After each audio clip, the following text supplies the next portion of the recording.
Magandang araw mga bata, ako si Ma'am Aliana, ang inyong guro sa araw na ito.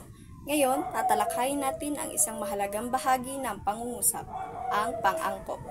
Sa ating leksyon, aalamin natin ang iba't ibang uri ng pang-angkop at ang tamang paggamit nito sa pangungusap. Handa na ba kayo?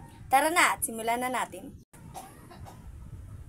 Ang pang-angkop ay nag-uugnay sa mga salitang naglalarawan at sa mga inilalarawan nito. Ang pang-angkop ay nagbibigay ng tamang daloy at kahulugan sa mga pangungusap na nagpapaliwanag at nagdurugtong sa mga salita. Sa pagbuo ng pangungusap, ang mga pang-angkop na ating ginagamit ay ang na, nang, at g. Ang na ay nag-uugnay sa dalawang salita na kung saan ang naunang salita ay nagtatapos sa mga katinig, maliban sa titik N. Ang na ay ginagamit upang mag-ugnay ng dalawang salita. Mga halimbawa, malakas na bagyo.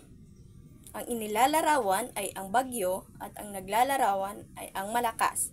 Ang ginamit na pang-angkop, na. Iba pang halimbawa, matamis na mangga. Mahusay na artista. Sumunod ay ang pang-angkop na nang.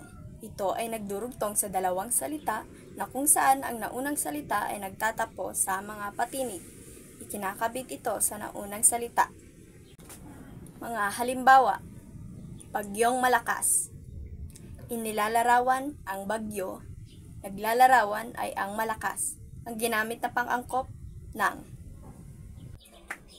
Iba pang halimbawa, pulang damit, masayang naglalaro. Sumunod natin ay ang pang-angkop na G.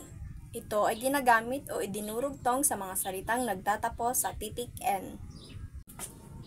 Halimbawa, mamahaling alahas. Ang naglalarawan ay ang mamahaling, inilalarawan ay ang alahas. Ang pang-angkop na ginamit ay G na idinugtong sa titik N. Ang mga pang-angkop na ito ay simpleng gamit ngunit nagbibigay linaw sa mga pangungusap. Maraming salamat sa inyong pakikinig. Naway kayo ay may natutunan at magamit ito sa inyong pag-aaral. Ako muli, si Ma'am Aliana, ang inyong guro.